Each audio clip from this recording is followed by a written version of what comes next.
So many people want to live differently. More time, more joy, more peace, more sleep, more holidays, more money, whatever it is. And this isn't unique to the self-help industry, but this is true of Christians as well. Like, if you're a Jesus follower, you want to know how to love your neighbor better. You want to figure out how you can forgive quicker.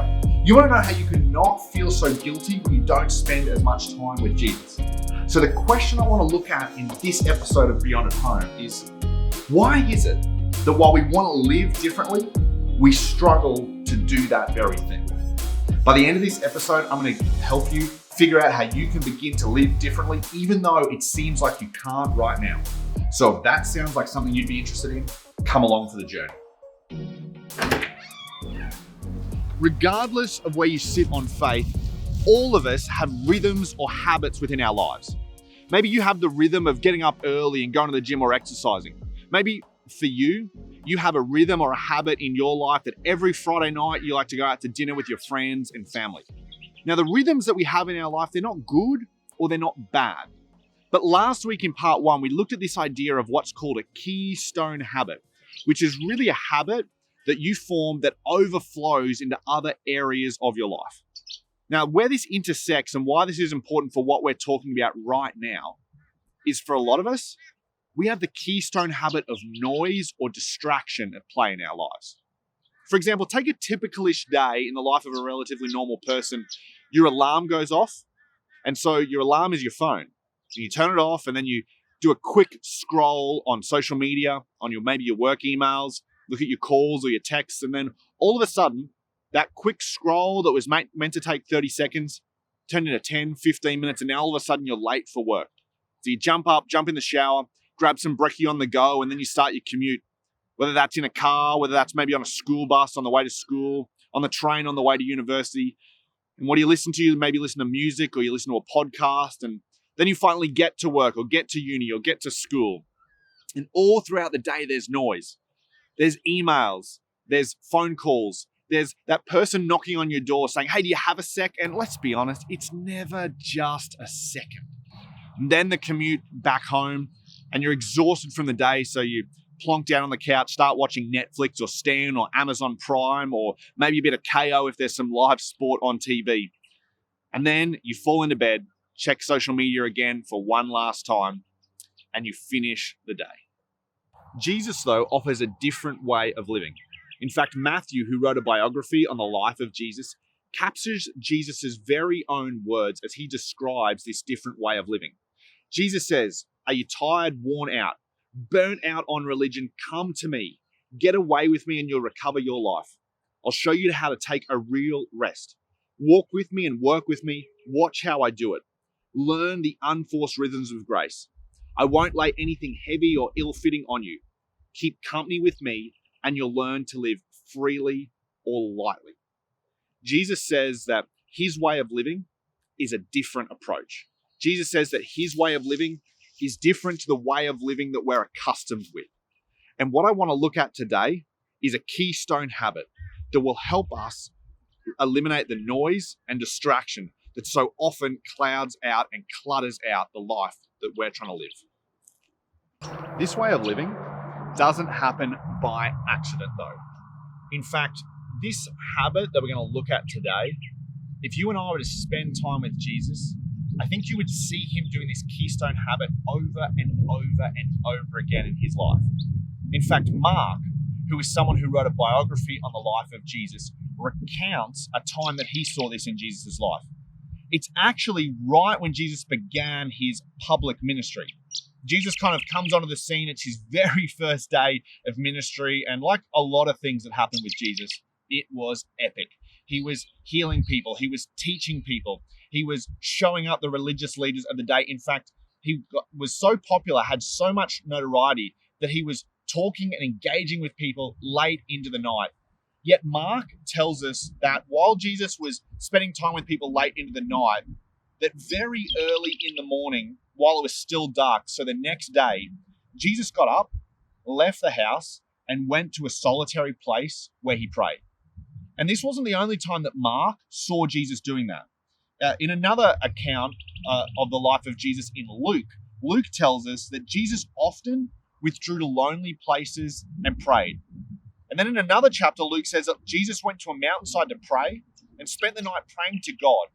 When morning came, he called his disciples to him and chose the 12 of them.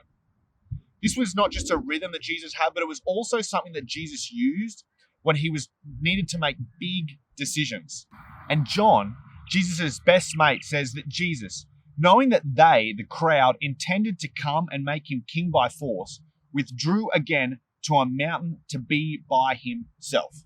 Now, what's really interesting about those occurrences that Mark and Luke and John show us is that the Greek word that's used for solitary place or quiet place is this word called eremos. And eremos means desert, but it also means a quiet place, a place that's just you and God.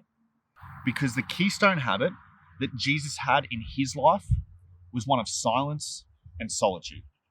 Now, I know you might be thinking to yourself, Chris, well, that's great for Jesus, but come on, we live in the 21st century. It must have been so easy for Jesus to have silence and solitude because he didn't have a smartphone buzzing him all the time. His boss wasn't making unrealistic demands. He didn't have kids. Could you imagine how much more free time and how much silence and solitude I could get if I didn't have kids in my life? And while I understand that, while I get that we all have busyness and we all have distractions and it's different from the first century, here's something else I know. That if you want to make some changes, you need to start a new habit. If you want to live your life in a different direction, you can't keep doing the same things that you've always done. And so I think a question that we could ask is, if Jesus was living right now, what would a Ramos look like for him? If Jesus was here with us today, what would it look like for him to be quiet, to be silent, and to live his life in a different direction in the 21st century? And it's in answering this question that we'll discover what silence and solitude could look like for you and for me. Each of us develop a rhythm of silence and solitude for our own lives that helps us connect with God. And so the Form Monday for this week is really, really simple. I just want you to develop a rhythm of silence or solitude in your own life. Now, the Form Monday here is really the easiest way to engage with everything that we've been talking about in this episode. So if you want to kind of figure out, well, what do I do with what you've been talking about? This is what the Form Monday is for. In his book, The Power of Habit, Charles Duhigg talks about 3 things that go into creating a habit. He said there's a cue, a routine, and a reward. So for me, I like to spend my time with God, or that practice of silence or solitude, early in the morning. So the cue for me is as soon as I wake up, I go and I spend time with God. The routine that I have is that I sit in the same chair and I look out into my backyard as the sun rises. And the reward is that you get to spend time with the creator of the universe. Now, I want to give you a few things to consider as you begin to develop this habit in your own life, because there are some kind of traps for young players that I want you to avoid. The first thing you need to know is that everyone is different. Okay, so you might have heard, oh, Chris goes and sits in a chair, but I don't really like sitting in a chair. I don't like doing it early in the morning. That's okay. Don't do it early in the morning. Don't sit in a chair. Maybe for you, it's going for a walk. Maybe for you, you want to do it at lunchtime. Maybe for you want to do it at the end of the day. It doesn't matter when you do it. Everyone is different. So develop a rhythm or a habit that works for you.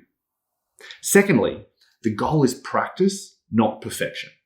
The idea is not to be perfect in our rhythms or habits, but to continually practice them. So if you miss a day, or you miss a week, or you miss a month, don't worry about it. Because the goal isn't to have this perfect attendance habit. The goal is to practice over and over and over again.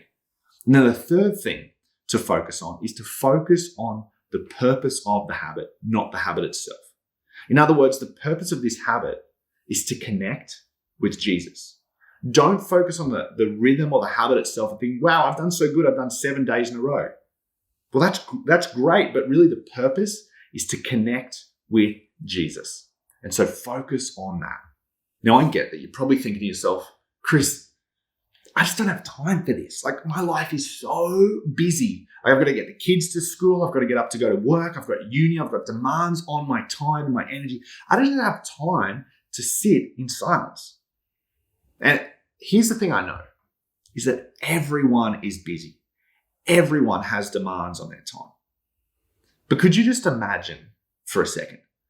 Just imagine that when your alarm goes off in the morning, instead of jumping on the scroll, instead of being bombarded by noise, that you sat in silence, that you began to journal about the day ahead. You began to pray about the conversations you're going to have and the interactions you're going to have. What if, instead of cutting lunch short to return that call or respond to that email, what if instead you went for a walk and you sat on that park bench and you used that time to reflect with God? What about instead of watching the extra 5 minutes of that Netflix episode at night, you cut it 5 minutes short and use that time to just sit with God, connect with God and ask God, hey, is there anything that you want to say to me today? And as someone who is very much learning this habit in my own life, here's what I can share, because it's not natural for me to sit in silence. It's not natural for my personality to just be quiet. But here's something that I've discovered as I've spent time learning this keystone habit of Jesus. That as you turn down the volume of life, you turn up the voice of Jesus. That the more you turn down the noise in this world, the notifications, the emails, the constant bombardment, the more clearly you're able to hear the voice of your Heavenly Father. And doesn't this make sense? I mean, Jesus died for you because he wants to live with you. And for so many of us who are Jesus followers, we take Jesus' death on the cross to be an event that happened a long time ago in history that sets us up for something that's going to happen in the future. But we miss the power of the fact that Jesus actually wants to do life with us right now. Jesus actually wants to and is concerned about your situation in life right now. So this week, my challenge to you and my challenge to me as well is either create for the very first time or continue to develop the habit of silence and solitude in your own life. And it's through doing this different habit that you'll begin to see different results in your life.